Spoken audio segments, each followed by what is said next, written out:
Hello everyone. Today we are going to analyze and understand about optimizing big data management. During this presentation, we will cover about different topics. The topics that we are going to cover include introduction to Apache Hive, installation of Hive, querying data with the Hive, comparison of databases that we will going to use for our big data, and at last we will have a conclusion regarding all of our previous slides. Now let us understand one by one to all of these topics.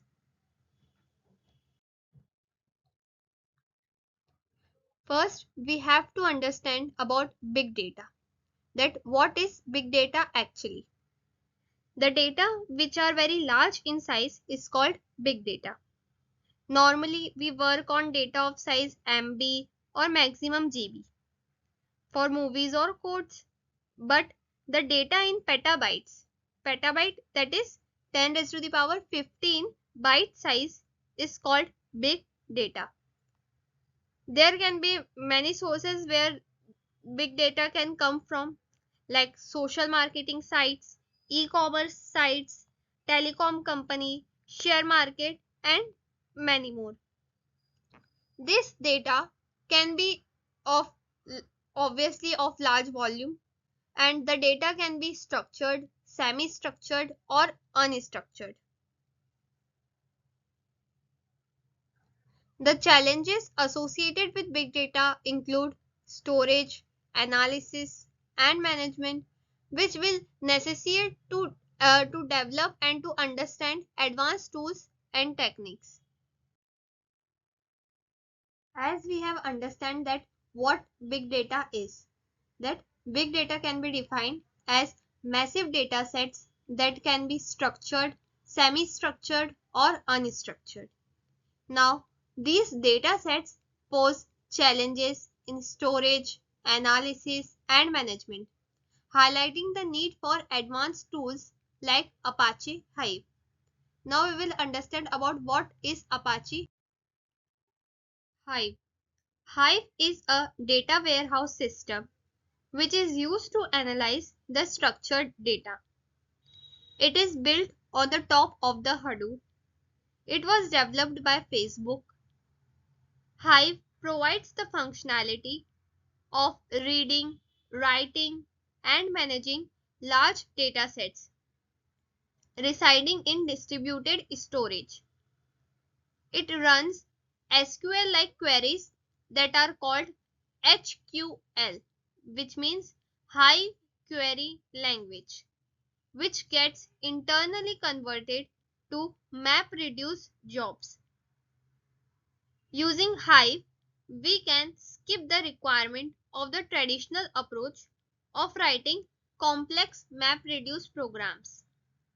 Hive supports data definition language, data manipulation language, and user-defined language.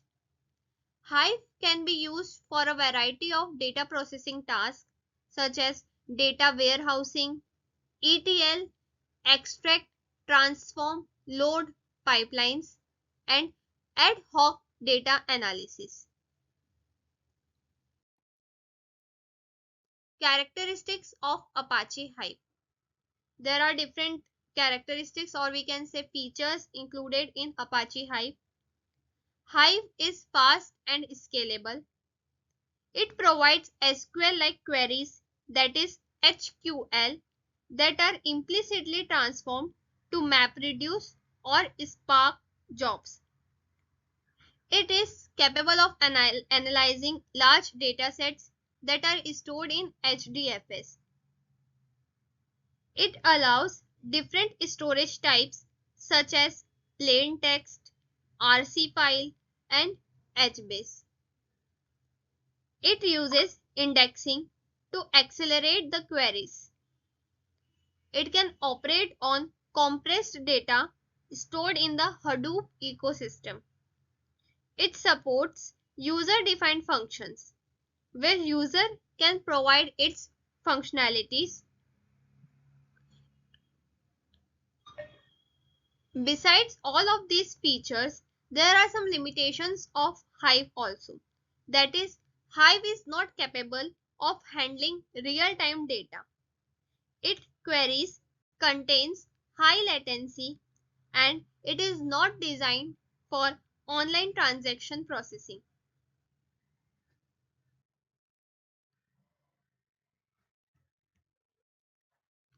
Installation of Hive. The presentation outlines a clear step-by-step guide for installing Hive, emphasizing the prerequisites and configuration requirements. So, the prerequisites for the installation of Hive includes there should be a Linux or Unix operating system, Hadoop, HDFS and Yarn configured, a Java JDK installed, Apache Hive binary package and a text editor. Now let us look about the installation step-by-step guide. First, we have to download the Hive from the official site, that is, and the latest version from the Apache Hive website. Then we have to extract the files and set up the environment variables by editing .bash rc or .zshrc. Next, we have to configure Hive's metastore database, for example MySQL or PostgreSQL, to enable the metadata storage. Last, we have to verify the installation by running Hive commands and checking the versions. Hive architecture. The following architecture explains the flow of submission of query into the Hive. It is having Hive client on the top. Hive allows writing applications in various languages including Java, Python and C++. It supports different types of clients such as Thrift Server, JDBC driver, ODBC driver.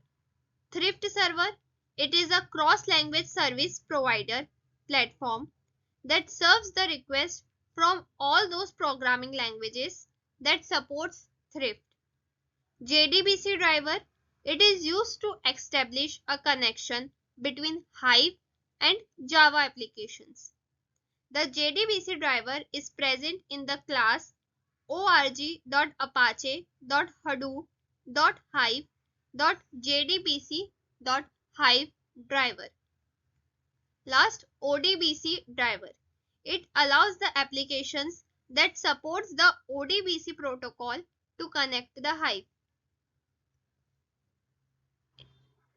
Hive services. Following are the services provided by the Hive. Hive CLI. CLI, command line interface. It is a shell where we can execute the Hive queries and commands. Hive web user interface.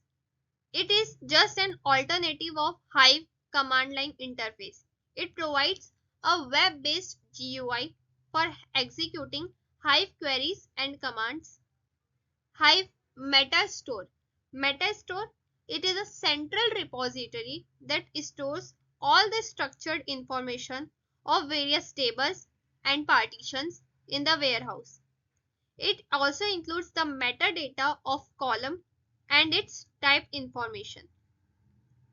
Hive Server. Hive Server, it is referred to as the Apache Thrift Server. It accepts the request from different clients and provide it to the Hive driver. Hive driver. It receives the queries from different sources like Web UI, Web CLI, Thrift and JDBC or ODBC driver.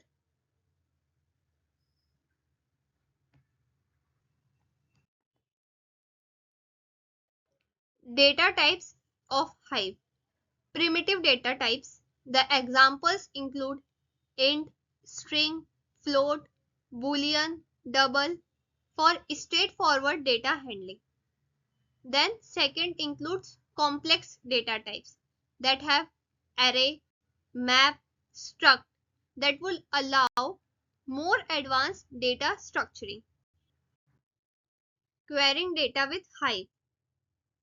First, creating tables, where we define a table schema using a simple SQL-like syntax like create table, students, and all the necessary arguments. Loading data. Easily insert the data from local or HDFS sources. Load data local in path into table students. Querying data. Retrieve data with standard SQL operations such as select and where. That's like example. Select star from students where age should be greater than 20. Now, understanding about the different databases and comparing them that will be used for big data. We have four databases: Apache Hive, Apache HBase, MongoDB, and Cassandra. Now, let us have an overview of all these four databases. Apache Hive. It is best used for batch processing and for structured data. Apache HBase. It focuses on real-time data read and write operations. MongoDB. MongoDB, it is known for schema flexibility and it is suited for semi-structured data. Cassandra. Cassandra provides high availability and is designed for its scalability. The key comparison factors for all these four databases includes the type, that Hive uses SQL, others like HBase and Cassandra uses NoSQL. Schema. Hive supports structured schema while other handle dynamic or semi-structured schema. Use cases. Each database caters to specific needs such as flexibility, real-time processing, or scalability. Now, at last, we can conclude that and understand that how Hive is a powerful SQL-based tool for querying large datasets that are stored in Hadoop. While Hive excels in batch processing, other databases like HBase, MongoDB, and Cassandra cater to different big data needs. That is, HBase can be used for real-time operations, MongoDB can be used for flexibility, Cassandra can be used for high availability and scalability. At last, I hope that this presentation and will help you to find out the greater insights of big data and its development tools like Apache Hive.